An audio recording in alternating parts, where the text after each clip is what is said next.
So, how exactly do you verify the precise words of a foundational figure, a central religious authority, spoken centuries before systematic, written recording was even common practice? I mean, that is the historical and theological challenge at the very core of Hadith studies, and the stakes couldn't be higher. Right. The Hadith, these are the reports on the sayings and actions of the Prophet Muhammad. They're essential guidance for Muslims. They explain and elaborate on the Quran. But you're right, the whole system, it relies on human memory. Oral transmission across, 3 generations, sometimes more. And the classical scholars, the people who were actually tasked with putting all this material together, they weren't naive about that difficulty, were they? Oh, far from it. The sources show they were acutely aware that fabrication happened on a massive scale. So not just people misremembering things by accident. No, not at all. This was deliberate. It was driven by political factions inventing quotes to, legitimize rulers, by warring legal schools looking for support, and sectarian groups trying to establish theological dominance. So they didn't just throw up their hands and ignore it. They created what is, I guess, maybe the most unique historical authentication method in the pre-modern world, specifically to fight that kind of information pollution. Exactly. They developed the isnad system, the chain of narration, specifically to combat that endemic problem of forgery, and to try and distinguish the genuine from the political invention.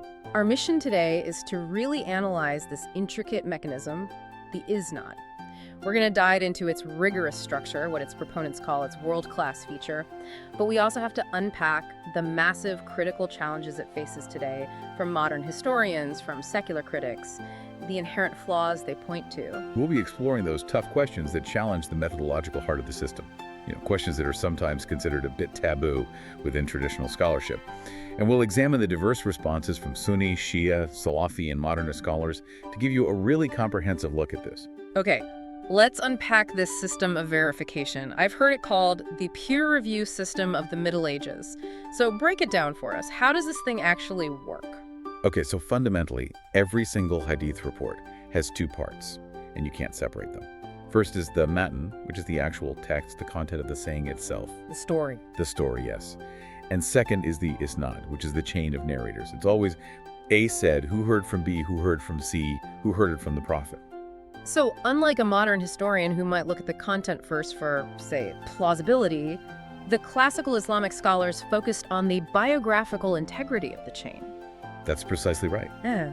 Their genius was realizing that if the human vessel carrying the information was compromised by politics, by memory loss, by malice, then the message itself was irrelevant. They didn't just blindly accept a chain. They verified every single link using a highly sophisticated discipline. It's known as the science of jar wa ta'dil. The science of disparagement and praise. That sounds like a legal investigation, not historical research. What were they even looking for in the biography of a narrator who lived hundreds of years before them?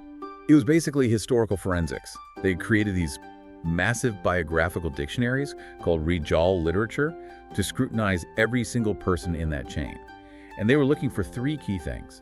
First, honesty and character. Was the narrator known to be a truthful person? In their daily life. Yes, in everything. Yeah. Do they ever tell a lie, even a small one? If they failed this, they were labeled a kahab, a liar, and everything they ever narrated was instantly rejected. So moral character was the first firewall. What was the second? The second was memory and accuracy, or DAT. Was the narrator meticulous? Did they frequently contradict themselves, or did their reports agree with other reports from the same source? Could they recall the hadith verbatim? If their memory failed, they might be labeled, say, al-hif, someone with a bad memory. Okay, so that's individual integrity, but there was also a really critical check on the logistics, right? The travel dates and locations. Yes, the third check was plausibility and connection. Were the 2 people in the chain, the student and the teacher, geographically and chronologically in the same place at the right time for this transmission to have actually happened? So if a narrator in Baghdad claimed to have heard something from someone in Damascus 50 years after that person died, the chain was instantly deemed broken or munkadi. It's that level of detail that makes the system so praised. that is a staggering commitment to historical verification. But the number that truly illustrates the sheer scale of the challenge this system faced is, well, it's just breathtaking. Let's talk about Imam Bukhari. It's the most compelling data point, really. Imam Bukhari, compiling what became the most revered collection, Sahih al-Bukhari. He's working in the 9th century. He had to filter through an estimated 600,000 circulating hadiths. 600,000? 600,000 pieces of information, all claiming to be the Prophet's words. And what did he approve in the end? After applying jar wa ta'dil to every single link in every single chain, he authenticated only about 7,000 unique hadiths if you remove the repetitions. Wait, hold on. 600,000 down to 7,000. That's a 98% rejection rate. It is. If I'm listening to this, I'm thinking two things at once. Either this is definitive proof of an unbelievably rigorous system, or it's an admission that the early information environment was so toxic, so polluted, that even the accepted 2% has to be viewed with some suspicion. And that tension is exactly what drives the traditionalist and the modern critical academic debates. It shows either the incredible self-correction built into the classical system or just the vastness of the problem it was trying, maybe imperfectly, to solve. That sets the stage perfectly for the cracks in the armor. If they were so meticulous, why do these really serious criticisms still strike at the methodological heart of the system? Let's go back to memory. Right, the human element. While they did account for individual memory failure, the critics ask, why do we just assume the phenomenal memory of the early Arabs was this universal, error-free historical constant? Isn't it possible it was a kind of cultural myth used to validate the whole oral tradition? I mean, if we know that even highly trained people misremember things, especially when telling the same story over and over for decades, how reliable can a verbatim, word-for-word account possibly be across a century and several human links? And the classical scholars knew this was a problem. They even had a category for tracking narrators who suffered from mental decline or senility, ittilat, late in life. If a narrator was considered mukhtalit, confused scholars would meticulously try to figure out which hadiths were narrated before the senility and which came after. So they were aware of it, but the challenge itself just highlights the constant threat of human fallibility, which sort of overrides the claimed perfection of the chain. Precisely. And this leads us to the most famous historical criticism, the gap. The fact that the first major systematic written compilations, like Bukhari and Muslim, they appear roughly 150 to 200 years after the Prophet's death. That gap, the missing century, that's where modern historians say the real work happened. It's the black hole of early Islamic history for many academics. The central methodological concern is that during this vast period of just oral transmission, circulating sayings, local legal opinions, pious folklore, political slogans, could have had perfectly fabricated chains retroactively attached to them to give them authority. And this is where we get the bombshell of the common link theory. This theory, pioneered by scholars like Joseph Schacht, argues that if you trace back hundreds of chains for a specific hadith, they often converge perfectly on one single individual living in the early 8th century, the common link. Schacht proposed that this common link might not have been a passive funnel for information, but maybe the actual originator of the saying. He might have invented the chain going backward to the Prophet to legitimize his own legal or theological opinion. So that flips the whole thing on its head. It means we're not looking at a transmission of the Prophet's words, but an attribution of a legal opinion that was created 150 years later, just claiming prophetic authority. That is the consequence of the theory. And if that chain invention process happened once, it calls the whole edifice into question, doesn't it? Speaking of questioning the edifice, doesn't this entire process land us in a kind of logical trap? The problem of circularity. It does. The skeptical question is this. If the whole system of authentication relies on the biographical dictionaries, the Riyal, which are themselves compiled using hadiths, isn't it circular? You're using hadiths to authenticate the reputation of the narrators, when the narrators' reputations are what you rely on to validate the hadiths in the first place. You're using the material to prove the integrity of the people who transmitted it. Exactly. Okay, let's turn to the content itself, the matan. What happens when a hadith with a seemingly perfect chain links to a problematic saying? This is where the political fabrication you mentioned earlier becomes so critical. It's where the tension is highest. We know that dynastic needs heavily influence the corpus. For instance, hadiths appear that specifically command unquestioning obedience to a ruler, even a corrupt one. Which would be very convenient for the rulers at the time. Very convenient. It legitimizes the Umayyad or later Abbasid caliphates and silences internal dissent.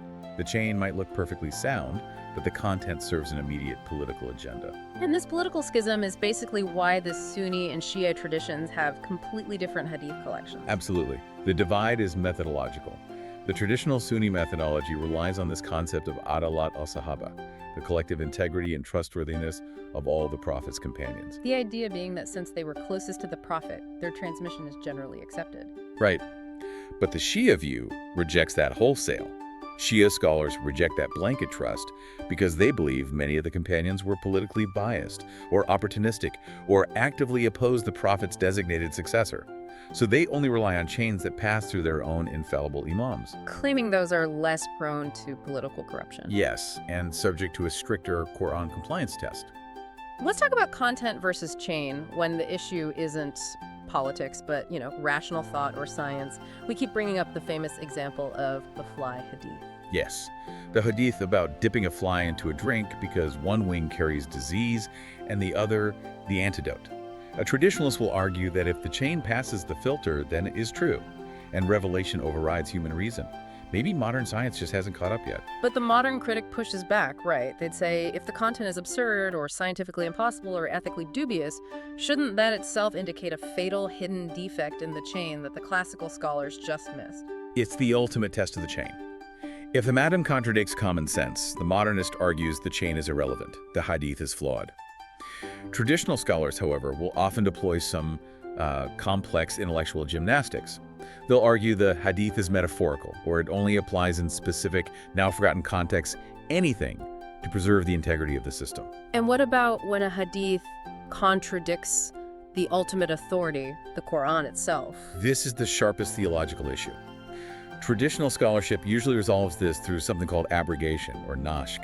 They argue that a hadith doesn't contradict the Quran, but rather the Prophet, acting under divine guidance, issued a later ruling that supersedes an earlier Quranic instruction. Can you give us a concrete example of this? Because to a critic, superseding the Quran with a hadith sounds like a complete reversal of authority. The primary legal example is the punishment for adultery. The Quran prescribes lashing. However, hadith literature contains reports where the Prophet ordered stoning for the same crime. To reconcile this, the traditional argument is that the command to stone was revealed later, functionally abrogating the earlier Quranic verse for specific circumstances. And how do critics see that kind of theological reconciliation? Critics argue that this process looks suspiciously like the late theological incorporation of pre-existing legal practices, specifically stoning, which was a known legal practice in earlier traditions. They claim the isnad system served to retroactively attribute these foreign legal imports to the Prophet, using the concept of nask to make it theologically acceptable. And then we also find authentic hadiths with, mythological elements. Stories of stones stealing clothes or trees crying that sound a lot like pre-Islamic folklore, or borrowing from Judeo-Christian sources, what's known as Isra'at. The classical defense frames these as mujizat, genuine miracles. They believe the physical world genuinely responded to the Prophet. The academic view suggests these are folk motifs that grew around the religious figure to sanctify him in a way that was common across the Middle East. The debate is whether the isnad filter could really distinguish actual prophetic truth from culturally circulating pious storytelling. The responses to all of these challenges really define the various Islamic schools of thought today. So how do the different groups ultimately decide if the isnad is a feature or a flaw? Well, the traditional Sunni and Salafi view stands firm on the defense of the chain. If the isnad is sound, the hadith is sound. The system is viewed as the divinely guided method to preserve the sunnah, and any apparent contradictions are just due to human misunderstanding, not a textual error. And the Shia, as we mentioned, they're defined by their skepticism of the historical actors. Exactly. The Shia view maintains its focus on the lineage. They reject the historical reliability of any isnad that runs through narrators they consider untrustworthy, preferring the chains that rely on the infallible spiritual authority of the imams. And finally, the modernist and academic perspectives. They seem to care more about the message than the messenger, so to speak. They do. The modernist and academic view argues that the isnad system is historically unreliable as proof of verbatim transmission. It should be treated as historical literature, not infallible law. They prioritized reason, historical context, and the ethical consistency of the matn over the chain's technical strength. They looked to the overall gist of the Prophet's teachings, not a specific rigid wording preserved through a chain that may have been invented. So we have this vast, intricate historical anomaly, a network designed to stabilize transmission against forgery on an industrial scale. Yet the deep question remains, is the ISNAD system a miracle of historical preservation that succeeded? Or is it a masterpiece of retroactively fitted political and legal logic? And that leads us to the biggest modern paradox. Why is questioning the authenticity of the Sahih Hadith sometimes treated as heresy or blasphemy today, when the great scholars who compiled them, like Bukhari and Muslim, they freely criticized and rejected hundreds of thousands of reports? The classical masters embrace scrutiny. Modern adherents often feel the need to fear it. That tension between classical rigor and modern rigid adherence is what makes this topic so continuously dynamic. The ISNAD system is genuinely unique. It is. So let me leave you with this provocative thought that builds on the critique of its universality. If the ISNAD system truly is the most scientific method of antiquity for verifying historical reports, why has no other major historian or civilization, the Romans, the Greek chroniclers, the Chinese dynastic historians, even modern secular historians, why has no one else ever adopted it for their own historical preservation? That's a powerful point. If its methodological rigor is so universally applicable, why did its implementation remain confined strictly to a single religious tradition? That should give you plenty to consider as you examine the implications of the common link theory for the true origins of key legal and theological practices today.